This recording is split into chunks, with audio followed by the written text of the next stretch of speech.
배신의 상황에서 빠져나오려면 이런 제목으로 시편 35편 1절에서 18절까지 말씀을 함께 묵상하겠습니다. 오늘 본문의 이 시인은 큰 고통 가운데 있습니다. 그가 고통하게 된 원인은 믿었던 사람들의 배신 때문입니다. 오늘 본문 13절, 14절을 보면 제가 한번 읽어보겠습니다. 나는 그들이 병들었을 때에 굵은 베옷을 입으며 금식하여 내 영혼을 괴롭게 하였더니 내 기도가 내 품으로 돌아왔도다. 내가 나의 친구와 형제에게 행한같이 그들에게 행하였으며 내가 몸을 굽히고 슬퍼하기를 어머니를 곡한같이 하였도다. 여기에 보면 인이 어떤 사람들에게 어떻게 대했는지를 적고 있습니다. 여기에 보니까 자기의 친구 어떤 이들에게 지인은 친구와 형제에게 행한같이 행하였고 그들이 병들 때에는 굵은 베옷을 입고 금식하고 또 자기 영혼을 괴롭게 했다고 하고 또 그들을 위해서 기도했던 것 같습니다. 그리고 그들이 아플 때 그들을 아픔을 슬퍼하기를 어머니를 곡한같이 하였다 이렇게 적고 있습니다. 하지만 이렇게 시인이 아끼고 또 애정을 가지고 도왔던 사람들이었는데 이들이 까닭없이 이렇게 시인을 배신했다고 나옵니다. 그래서 15절, 16절을 보시면 그러나 내가 넘어짐에 그들이 기뻐하여 서로 모임이여 불량배가 내가 알지 못하는 중에 모여서 나를 치며 찢기를 맞이하냐도다. 그들은 연애에서 망령되이 조롱하는 자같이 나를 향하여 그들의 이를 갈도다. 라고 해서 그가 이 시인이 넘어지니까 시인이 어려워지고 형편이 상황이 나빠지니까 그들이 기뻐했다. 참 그러면서 서로 모여서 시인을 치며 찢기를 맞이 아니하였다 하고 그들은 이를 갈았다 이렇게 표현하고 있습니다. 참 놀라운 것이 참으로 인생에서 놀라운 것이 사람들의 배은망덕함이다 하는 생각이 듭니다. 은혜를 받을 때는 영원히 이렇게 변하지 않을 것 같지만 조금의 변화만 생겨도 순식간에 마음을 돌이키고 또 은혜를 잊어버리고 은혜를 원수로 갚는 존재가 인간이구나 하는 생각을 합니다. 우리 어제 돌아온 그 아들들의 비유를 통해서 우리가 본 것처럼 사람들은 참 배은망덕할 때가 많은 것 같습니다.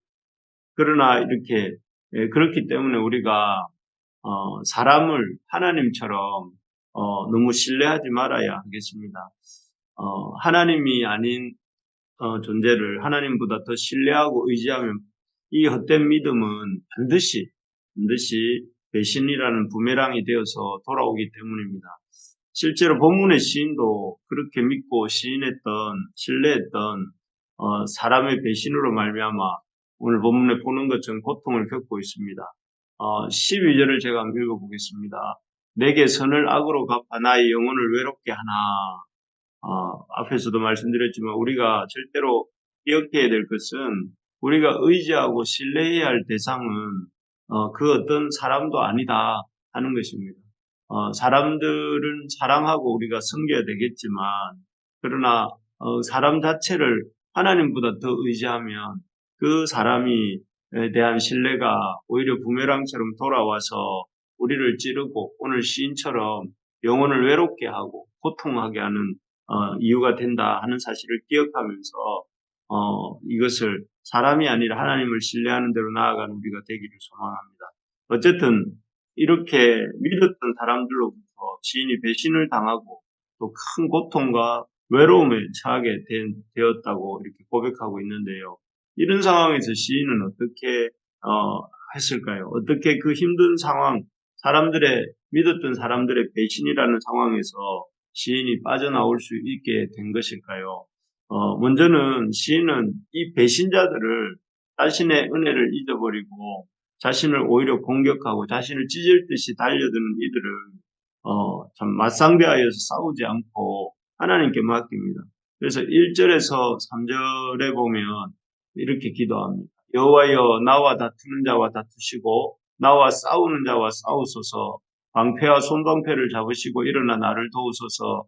창을 빼사 나를 쫓는 자의 길을 막으시고 또 내 영혼에게 나는 내 구원이라 이르소서 이렇게 기도합니다. 여기에 보면 시인은 자신을 배반한 그 대적들을 하나님의 손에 맡깁니다. 그래서 하나님께서 그 시인과 다투는 자와 다투어 달라고 또 시인과 싸우는 자와 싸워 달라고 이렇게 말씀드립니다. 실제로 이 본 시편의 저자로 알려진 사람은 다윗입니다.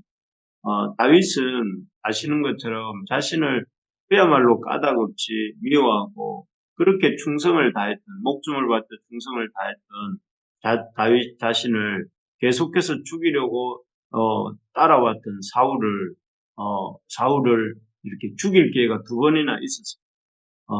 그때마다 다윗은 그 사울 죽이는 일을 중단했습니다. 대신에 그렇게 자신을 죽이려 했던 사울을 하나님의 손에 맡기죠. 그 결과 하나님께서 때가 되었을 때에 다윗의 원수를 갚아주셨고 마지막에는 쫓겨다니던 다윗이 이스라엘의 왕이 되도록 도와주셨죠.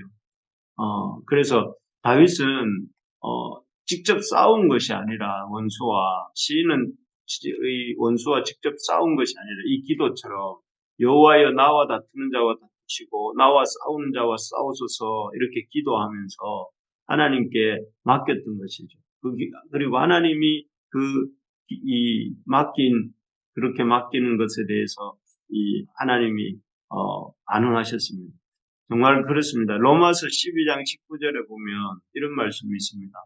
내 사랑하는 자들아 너희가 친히 원수를 갚지 말고 하나님의 진노하심에 맡기라. 기록되었을 때 원수 갚는 것이 내게 있으니 내가 갚으리라 이렇게 말씀하셨습니다. 여기 보면 원수를 친히 갚지 말고 하나님의 진노하심에 맡기라. 원수 갚는 것이 내게 있으니 내가 갚으리라 이렇게 말씀하셨습니다. 우리가 하나님은 친히 원수를 갚지 말고 하나님께 맡기기를 원하십니다.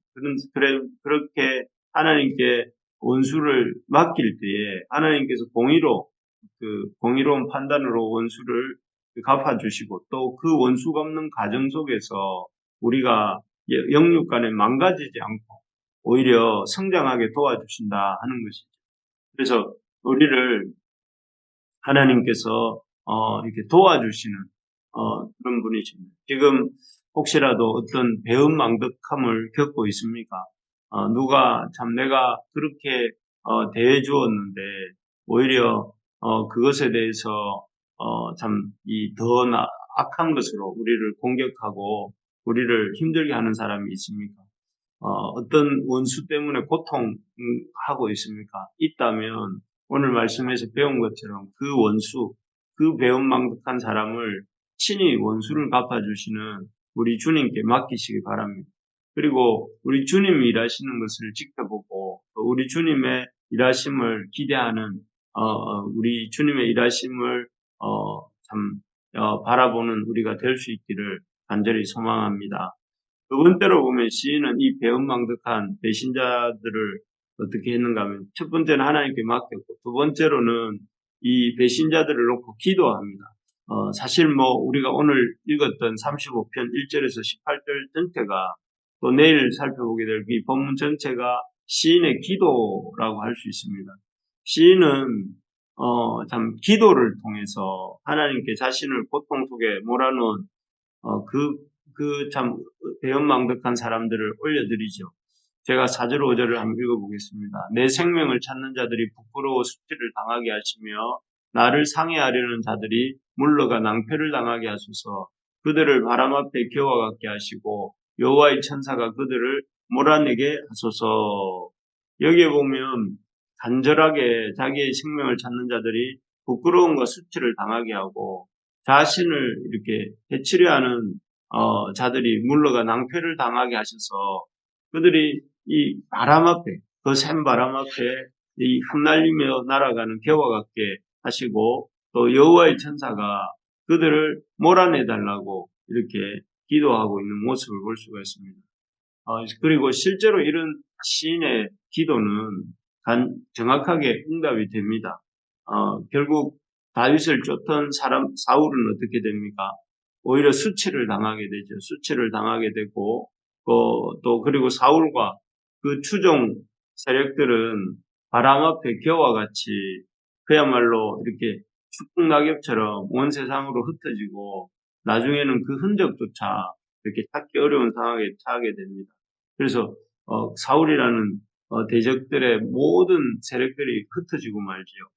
참으로 하나님은 우리가 이 참 여러 가지 문제로 고통할 때에 기도하기를 원하십니다. 그리고 또 하나님은 당신을 의지하고 신뢰하면서 드리는 이 기도에 놀랍게 응답하십니다. 그래서 오늘 시인의 기도뿐만 아니라 십자가에서 돌아가시며 드렸던 예수님의 그 사제의 기도 있지 않습니까?